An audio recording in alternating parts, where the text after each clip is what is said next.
오늘 저는 여러분과 함께 사도행전 16장 6절에서 10절 말씀을 중심으로 건너와서 우리를 도우라, 건너와서 우리를 도우라는 주제를 가지고 함께 은혜의 말씀을 나누고자 합니다.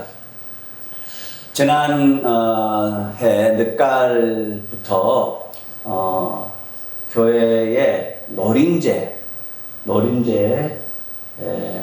넘겨주세요. 노린제가 몇 마리 들어왔어요. 노린제가. 그래서 제가 볼 때마다 밖에다 이렇게 던졌거든요.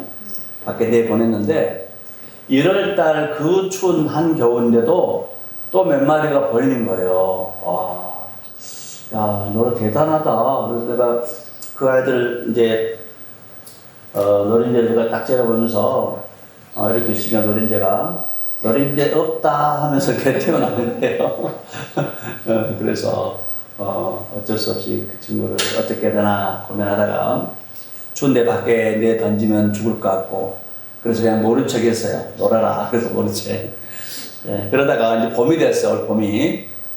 햇빛 따뜻해지니까 커피 먹으러 이제 뒤에 갔더니 한 녀석이 나오는 거예요. 한 녀석이 뽀짝뽀짝 뒤에 나와요. 너 안 죽고 살아있었네. 되게 반갑더라고요. 그래서 생명체가 살아가지고 안 죽고 살아있었어. 야, 너 안 죽었구나. 살았구나 하면서 이제 얘가 막 반가우니까 놀래가지고 문 쪽으로 이렇게 가야 되는데 문 반대쪽으로 가는 거예요. 예, 그렇게 가면 맨날 가도 안 되겠어. 그래서 내가 종이를 살짝 대가지고 종이로 이렇게 싹 대고 있더니 그게 싹 다소건이 올라앉아요. 다소건이 올라가네. 달달달 떠는 거에 손을 이렇게 아주 진정시키면서 밖에다 이렇게 내본 적이 있었습니다. 너무나 포근한 그런 날씨 가운데서 잘 번식하고 잘 살았을 거라 이렇게 여겨집니다. 그 모습을 보면서 이런 생각을 들었어요. 노린제가 아무리 열심히 기어가서 나가려고 해도 자기가 나갈 문을 찾지 못하면 나갈 수 없다는 거죠.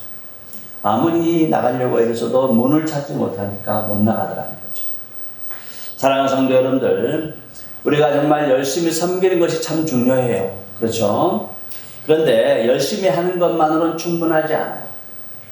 열심히 하는 것도 좋지만은 방향을 잘 맞춰야 돼요. 방향을. 마라톤 선수가 앞으로 가야 되는데 옆으로 세면 어떻게 되겠어요? 안 되지 않습니까? 때로는 우리가 아무리 예를 써도 길이 보이지 않고 문이 안 보일 때가 있다는 것이죠. 그때 왜 막고 있는 거야? 왜 막히는 거야? 왜 안 되는 거야? 이렇게 불평하거나 원망하는 것이 보다도 주님이 지금 내게 원하신 것이 무엇인가? 주님이 나를 어디로 인도하시고 원하는가? 내가 주 앞에 해야 될 것이 무엇인가? 이걸 한번 돌아보자는 것입니다. 잠언서 3장 5절 6절 말씀 같이 읽어볼까요? 너는 마음을 다하여 여호와를 신뢰하고 내 명철을 의지하지 말라. 너는 범사의 그를 인정하라. 그리하면 내 길을 지도하시리라. 아멘. 명철을 의지하지 말라는 거죠. 내 생각, 내 경험, 내 명철을 의지하지 않고 마음을 다하여 범사에 우리 하나님께 의뢰하고 하나님을 신뢰하고 하나님께 질문하면은 우리 하나님께서 우리의 갈 길을 지도해 주시고 인도해 줄 줄로 믿습니다. 아멘. 바나바와 바울은 최초의 선교사죠. 이 바나바와 바울이 수리아에 있는 수리아 안디옥에 오늘날 트리키의 남쪽, 터키 아래쪽 남쪽 지역의 작은 그런 도시인데 거기서 주를 섬겨서 금식하고 있었어요. 그때 성령께서 이 둘을 하나님께서 원하신 일을 위해서 구별시키라 이렇게 말합니다. 사도행전 13장 2절 3절 말씀 같이 봅시다. 주를 섬겨 금식할 때에 성령이 이르시되 내가 불러 시키는 일을 위하여 바나바와 사울을 따로 세우라 하시니 예 금식하며 에게 안수하여 내보내니라. 성령께서 이르시되 내가 불러 시키는 일을 위하여 바나바와 사울, 나중에 바울로 바뀌는 이름이 사울을 따로 불러 세우라 이렇게 말씀하고 있는 것을 볼 수 있습니다. 여기서 내가 시키는 일, 내가 불러 시키는 일이 뭡니까? 여기서 이 나는 누굽니까? 나는 바로 성령님이죠. 또 내가 불러 시키는 일은 바로 성령께서 하고자 하는 일이죠. 성령께서 하고자 하는 말씀사기죠. 성령께서 하고자 하는 일, 그 선교. 그래서 선교의 주관자는 누구예요? 성령님이라는 거예요. 성령님이 부르시고 성령님이 하고자 하는 일이시고 그 바로 성령께서 선교의 주관자다 말씀을 읽었습니다. 그렇다면 누가 선교사를 파송하나요? 누가 파송합니까? 여기 보면 두 사람에게 안수하여 내보내니라. 두 사람.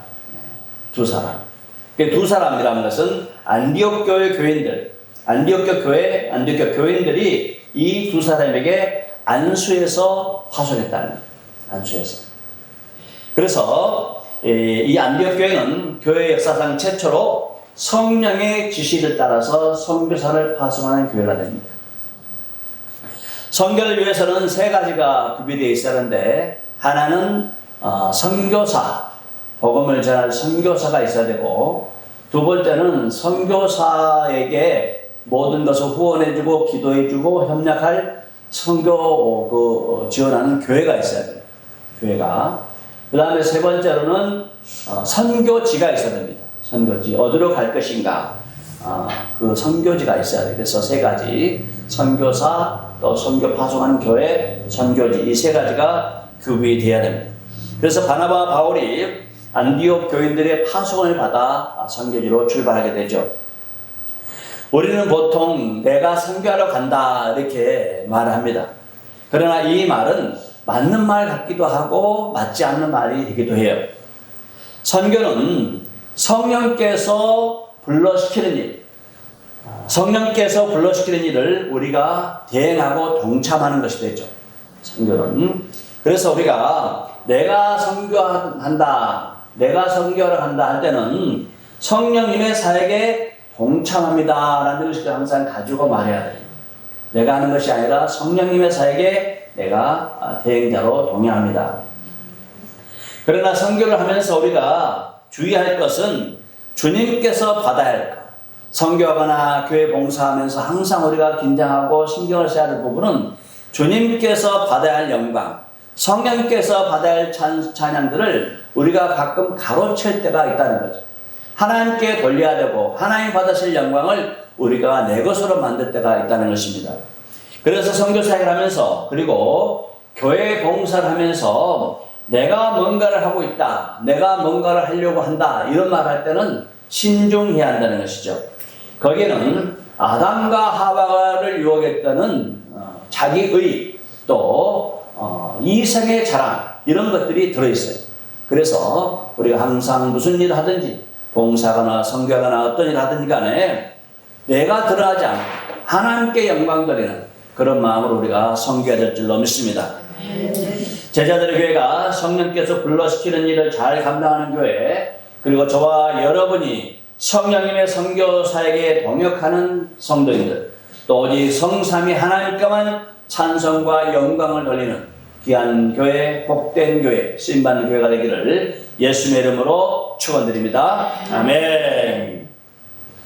바나바와 바울은 제1차 선교여행을 하면서 이렇게 성령의 부르심을 따라서 선교 여행으로 지중해 서민 구부로 거기에 제일 먼저 도착을 해요.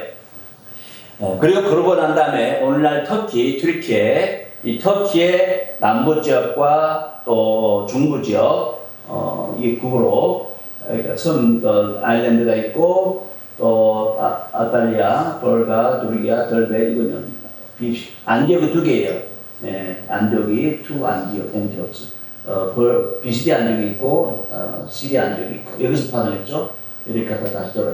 미국 터키의 사우스 쪽하고 터키의 미들 이스트 쪽 이런 쪽을 주로 한 거예요. 처음에 2차 때는. 그런데 이제 2차 선교를 하면서 출발할 때부터 문제가 발생해요. 바울과 바나바가 마가일로 서로 심하게 다퉜는데 이 마가가 밤벨리아 버가에서 힘들다고 예루살렘으로 도망가 버린 거예요. 예. 어린 나이죠. 어린 나이에 성경 따라갔다, 삼촌 따라갔다가 힘드니까 도망간 거예요. 그러니까 마가가 이렇게 도망가니까 바나바는 자기의 조카 생기는 이 마가를 끝까지 데려가려고 해요. 그런데 바울은 안 된다는 거예요. 예루살렘에서 선교하다가 이탈한, 선교지를 이탈한 그런 사람하고는 못한다는 거죠. 절대 못 간다. 이렇게 해서 둘이 심하게 다투다가 바나바는 자기 조카 마가를 데리고 출발하고 그 다음에 바울은 실라를 데리고 각자 흩어져서 선교지로 가게 됩니다. 선교사로 부름받는 사람들 또 교회에 봉사나 섬김하면서 의견 충돌이 있을 수가 있죠. 분명히 의견 충돌이 있어요. 자기 주장들이 있고 생각이 있지 않습니까? 그런데 그 이후로 어떻게 그 문제를 해결하느냐가 더 중요하다는 것이죠. 사도행전 15장 39절 40절 말씀 보면은 서로 심히 다투어 피차 갈라서니, 심히 다투어 피차 갈랐었다는 거죠. 바나바는 마가를 데리고 배 타고 구부로 남쪽으로 해안가로 육로로 해상으로 가고, 바울은 실라를 택한 후에 형제들에게 주의 은혜의 부탁을 받고 떠나 수레와 길리기아로 다니며 교회들을 견고하게 하니라. 1차 때 했던 교회들을 다시 가면서 2차 때 교회들을 견고하겠다, 이렇게 말씀드리고 있습니다. 선교팀이 갈라져서 이제 두 팀이 된 거예요. 두 팀이. 바울은 실라를 데리고 왔고 바나바는 마가를 데리고 갑니다. 그런데 여기서 중요한 것은 이 떠나는 그들을 교회가 어떻게 됐냐는 것이죠. 떠나는 그들. 둘이 싸워서 갈라서 갔지 않습니까? 떠나는 그들 어떻게 됐냐는 거죠. 성경은 그들이 주의 은혜의 부탁함을 받고 떠났다, 이렇게 말했어요. 주의 은혜의 부탁을 받고 떠났다. 사람의 힘이나 계획을 의지하여 떠난 것이 아니라 자신들을 붙드시고 자신들을 인도하실 하나님의 은혜, 주 예수 그리스도의 은혜를 의지하면서 그들을 떠나보냈다, 이렇게 말씀해 주고 있습니다. 우리도 우리의 앞날을 알 수가 없어요. 우리의 앞날을 알 수가 없어요. 그러나 주님의 은혜에 우리 자신을 맡기고 한 걸음 한 걸음 나갈 때에 주님께서 우리가 예상하지 못한 그런 하나님의 섭리와 하나님의 은혜로 저와 여러분들을 인도하시고 지도하시고 보호하시고 주께서 원하신 길로 인도해 주실 줄로 믿습니다. 아멘. 바나바는 마가를 데리고 배를 타고 1차 선교 사역을 했던 구브로로 떠났습니다. 그리고 바울은 실라와 함께 육로로 수리아와 길리기아 그쪽으로 다니면서 교회를 견고하게 하죠. 그런데 바울에게는 이번 2차 선교 때는 분명한 계획이 있었어요. 그것은 아시아로 가고자 했다는 거죠. 아시아로 가고자 했어요. 성경에서 아시아라고 하는 것은 오늘날 중국이나 한국이나 필리핀, 일본 이런 것을 의미하진 않아요. 성경에서 아시아라고 하는 것은 이 수리아 안디옥, 그들이 파송받았던 수리아 안디옥은 당시 로마 제국의 속주였던 수리아 속주에 속한 그런 작은 도시입니다. 오늘날 터키 남부의 안타키아라는 그런 도시예요. 안타키아, 그 도시가 수리아의 안디옥에 있어요. 그리고 성경에서 이 아시아라고 하는 것은 에베소 교회가 있는 로마 제국의 아시아 속주에 해당되는 곳이 바로 이 아시아입니다. 그래서 아시아가 있지 않습니까? 이게 터키예요. 오늘날 터키, 튀르키예, 아시아가 있고 이피셔스, 중간쯤에 이피셔스 있지 않습니까? 이피셔스 여기가 이 지역이 주로 아시아 지역이에요. 성경에서 말하는 아시아, 오늘날 말하는 우리 한국이나 이런 아시아가 아니에요. 성경에서 말하는 아시아는 이쪽이라는 거예요. 그래서 터키하고 저쪽이 마케도니아, 또 이피러스, 코린탄, 아카이 이런 데가 있는데 여기가 성경에서는 아시아. 그래서 아시아 가는 에베소가 있는 로마 제국의 아시아 속주, 거기가 바로 아시아인데 오늘날 이 터키의 서쪽이 바로 아시아입니다. 바울 일행이 튀르키예 중부 쪽에서 서부 쪽으로 이제 가서 아시아 쪽으로 복음의 말씀을 전하려고 계획을 했는데 장벽에 부딪힌 거예요. 장벽에. 사도행전 16장 6절 7절 말씀 같이 봅시다. 6절 7절 말씀. 성령이 아시아에서 말씀을 전하지 못하게 하시거늘 그들이 부르기아와 갈라디아 땅으로 다녀가 무시아 앞에 이르러 비두니아로 가고자 애쓰되 예수의 영이 허락하지 아니하시는지라. 성령이 아시아에서 말씀을 전하지 못하겠다는 거예요. 아시아, 터키의 서쪽에서 말씀을 전하지 못하겠어요. 성령께서 그들이 서쪽 에베소가 있는 아시아로 가는 것을 허락하지 않자 그들은 방향을 바꿔서 저 북쪽 비두니아로 가려고 했었다는 거죠. 또 비두니아로 가려고 했는데 또 비두니아에서도 또 막는 거예요. 비두니아에서도 막아요. 그래서 예수의 영, 그리스도의 영, 하나님의 영, 성령께서 북쪽으로 가는 것도 막는 거예요. 참 이상한 일이죠. 서쪽으로 가려기도 막고 북쪽으로도 가려고 막고 방법이 없어. 이리 가도 막히고 저리 가도 막히고. 바울은 참 답답했을 것 같아요. 답답했을 것 같아요. 바울은 바나바 심하게 다퉜잖아요. 그랬으면 좀 잘해야 되는데 이렇게 막혔잖아요. 또 이 바울은 베드로를 공개적으로 책망했던 사람, 소신이 분명했고 자기 주관이 분명한 그런 사람. 그런데 그런 바울도 성령께서 막으시니까 아무것도 할 수 없어요. 천하의 바울도 하나님께서 닫으신 문을 자기 힘으로 열 수가 없었다는 거죠. 하나님께서 막으시니까, 하나님께 닫으시니까 열 수가 없었다는 것입니다. 우리도 간혹 이런 일을 겪곤 하죠. 어떤 일을 우리가 하다가 잘 안 되거나 막히면은 오기가 생겨요. 오기가. 네가 이기나 내가 이기나 보자. 뭐 오기가 생기지 않습니까? 억지로 막. 하나님의 영이 허락하지 않는지 점검하지 않고 오히려 이건 사탄의 계략이야. 악한 영들이 내가 하는 일을 방해하는 거야. 이러면서 엉뚱하게 사탄과 싸운 사람도 있어요. 물론 실제로 영적 방해가 있을 수도 있어요. 그렇죠? 그러나 모든 막힘이 사탄의 방해는 아니라는 것이죠. 때로는 하나님께서 우리를 보호하시고 하나님의 뜻을 이루시기 위해서 하나님의 섭리 가운데로 인도하시기 위해서 막기도 하고 방해놓기도 하고 또 어려운 일을 겪기도 한다는 것이죠. 믿음의 사람, 은혜의 사람은 막혔을 때 무조건 밀어붙이는 사람이 아니라 하나님께 묻는 사람인 줄로 믿습니다. 아멘. 주님, 이 문을 닫으신 이유가 무엇입니까? 주님, 이 일이 이렇게 된 이유가 무엇입니까? 내가 해야 될 것은 무엇입니까? 하고 우리 주님께 먼저 겸손히 무릎 꿇고 기도하는 것이 중요하다는 말씀입니다. 우리가 우리 자신의 고집과 생각과 주관과 또 경험을 내려놓고 주님께 구할 때 우리 주의 성령께서 우리의 속사정을 하시고 우리보다 멀리 내다보시고 저와 옆길을 또 우리가 해야 될 일을 분명히 알려주시고 인도해 줄 줄로 믿습니다. 아멘. 바울과 실라는 이리 가도 막히고 저리 가도 막히고 갈 곳이 없어요. 한 군데밖에 없습니다. 북쪽으로 가도 막히고 남쪽으로 가도 막히고 갈 곳이 없어요. 근데 가운데 쪽에 그것이 바로 들어와.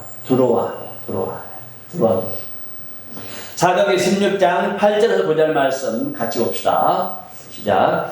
무시아를 지나 드로아로 내려갔는데 밤에 환상이 바울에게 보이니 마케도니아 사람 하나가 서서 그에게 청하여 이르되 마케도니아로 건너와서 우리를 도우라 하거늘. 그들은 참 궁금했을 거예요. 왜 우리가 이리로 오게 되었을까? 왜 여기까지 오게 되었을까? 근데 그 드로아 자리에서 그리고 고민하고 있는데 밤에 바울이 환상을 보게 돼요. 비전을 보게 되는 거죠.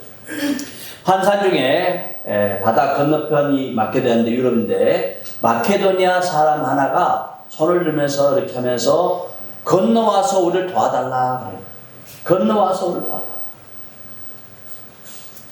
이것이 유럽 복음화를 향한 바로 첫 번째 복음의 문이었습니다. 바울은 그 환상을 본 후에 하나님께서 그들을 그곳에 건너가서 복음을 전하는 하나님의 그 말씀인 줄 알고 힘을 써서 유럽으로 건너가요. 배 타고 힘을 썼어요. 사도행전 16장 10절 말씀, 바울이 그 환상을 보았을 때 우리가 곧 마게도냐로 떠나기를 힘쓰니 이는 하나님이 저 사람들에게 복음을 전하라고 우리를 부르신 줄로 인정함이라. 하나님께서 저 사람들을 복음 전하라고 우리를 부르신 줄로 알았다는 거죠. 아시아에서의 문은 막혔지만 유럽의 문이 열린 거예요. 유럽의 문. 그동안 복음의 문이 닫힌 것은 복음의 길이 끝나는 것이 아니라 하나님께서 다른 길, 더 큰 길을 열어놓고 계셨다는 것을 말씀해 주고 있는 것입니다. 그런데 하나님께서 이렇게 마게도냐를 건너가서 그들을 도우라고 이렇게 지시하셨는데 그곳에 가서 이들이 참 형통한 길을 걸어갔습니까? 그렇지 않습니다. 그들은 더 어려움을 겪었어요. 오히려 첫 도시인 빌립보 성에서 복음을 증거하다가 감옥에 가요. 엄청나게 매를 맞고 감옥에 들어가면 툭 됩니다. 하나님께서 인도하신 곳이라고 가서 기쁨을 갖는데 고난과 핍박이 너 잘했다. 너 잘했다고 하는 거예요. 고난과 핍박이 기다리는 것입니다. 사랑하는 성도 여러분들, 하나님의 뜻 안에 살려고 애를 쓰고 하나님께 순종하고 있다 해서 고난이 없는 것은 아니라는 거죠. 고난이 없는 것은. 하나님의 인도를 받는다 해서 모든 문이 우리가 원하는 대로 다 활짝 열린 것은 아니라는 것이죠. 요셉은 형제들에게 버림을 받아서 구덩이에 들어갑니다. 또 형제들에 의해서 팔려가지고 애굽의 보디발의 종으로 노예로 팔려가요. 그곳에 또 억울하게 노명을 받아가지고 감옥의 죄수가 됩니다. 꼬여도 이렇게 꼬이는 인생은 없을 것입니다. 어쩌다 이렇게 꼬였을까? 구덩이에 들어가고 노예가 되고 죄수가 되고 너무너무나 꼬이는 인생입니다. 사람의 눈에는 계속 막히는 인생입니다. 그런데 성경은 그를 가르쳐서 형통했다고 말해요. 형통했다. 창세기 39장 2절에 3절 말씀 같이 보겠습니다. 여호와께서 요셉과 함께 하심으로 그가 형통한 자가 되어 그의 주인 애굽 사람의 집에 있으니 그의 주인이 여호와께서 그와 함께 하심을 보며 또 여호와께서 그의 범사에 형통하게 하심을 보았다. 형통하게 하시다. 구덩이에 들어갔는데도 형통했다고. 노예로 팔려갔는데 형통했다고. 죄수가 됐는데도 형통했다고. 우리가 잘 쓰는 말에 만사형통이라는 단어가 있어요. 만사. 모든 일이 막히지 않고 잘 풀려간다는 거죠. 만사형통. 모든 일이 잘 풀려요. 형통. 그런데 성경에서의 형통은 내가 원하는 대로 잘 되는 것이 형통이 아니라는 것입니다. 성경에서의 형통은 하나님께서 계획하시고 하나님께서 경영하시고 하나님께서 섭리하시는 그 길로 따라가는 것이 형통인 줄로 믿습니다. 아멘. 내가 원하는 길이 아니에요. 하나님께서 원하신 길. 비록 내가 보기에는 꼬이고 막히고 또 닫혀있는 그런 상황이지만 하나님의 섭리와 또 하나님의 구속사적 이해, 역사 이해 이런 관점에서 봤을 때에 바로 꼬인 것, 막힌 것, 닫힌 것이 오히려 하나님의 그 형통의 문으로 들어가는 복된 길이 되는 줄로 믿습니다. 네. 그게 바로 성경이 말합니다. 그래서 사람이 보기에는 잘못된 것 같지만 하나님 보시기엔 제대로 가고 있다는 거죠. 여호와께서 요셉과 함께 하시므로 함께 주님께서 우리와 함께 하시기만 하면은 꼬이고 막히고 닫힌 것 같지만은 그것이 형통인 줄로 믿습니다. 네. 막힌 그 길이 지름길로 인도하는 쌍이 될 것이고 그 길이 주님께서 인도하는 복된 길이 될 것이고 닫혀진 길이 오히려 주님께서 열어주신 유일한 길이 될 줄로 믿습니다. 아멘. 그게 바로 형통이에요. 사람이 눈하고 하나님 눈하고 다르죠. 잘 안 되는데 그게 잘 됐다는 거죠. 전에 예전에 어떤 분이 저에게 목사님 여기 있지 말고 큰 도시로 가세요. 여기서 고생 그만하시고 큰 도시로 가세요. 그러는 거예요. 그분이 저를 너무너무 사랑하셔서 그렇게 권면해 주셨습니다. 근데 큰 도시 가면 고생 안 하나요? 큰 도시 하시는 목사님들 너무너무 힘들어 하세요. 다 힘들어요. 큰 도시나 작은 도시나 힘든 것은 마찬가지. 저도 예전에 캘리포니아에서 개척할 때 캘리포니아 얼바인은 아주 좋은 도시예요. 큰 도시지 큰 도시고 얼마나 좋은 도시니까 하나님께 어떻게 집 싼 데를 알아봐라 달라 했더니 그리 보냈어요. 나중에 보니까 그 비싼 도시인지는 나중에 알았어요. 아 이럴 줄 알았으면 안 왔을 텐데. 네. 거기서 개척을 이제 시작했는데 밤에 잠을 못 자요. 네. 9년간 산에서 마치 미친 사람처럼 돌아다니며 기도하고 이슬비 맞으면서 나중에 보니까 그 자리가 독사와 전갈들, 늑대들 그 뭡니까? 코요테? 바글바글해 바글. 코요테 6마리하고 한번 싸운 적도 있어요. 나중에 뱀이 막 일어나가지고 하나님께서 부르시니까 기도할 수밖에 없어요.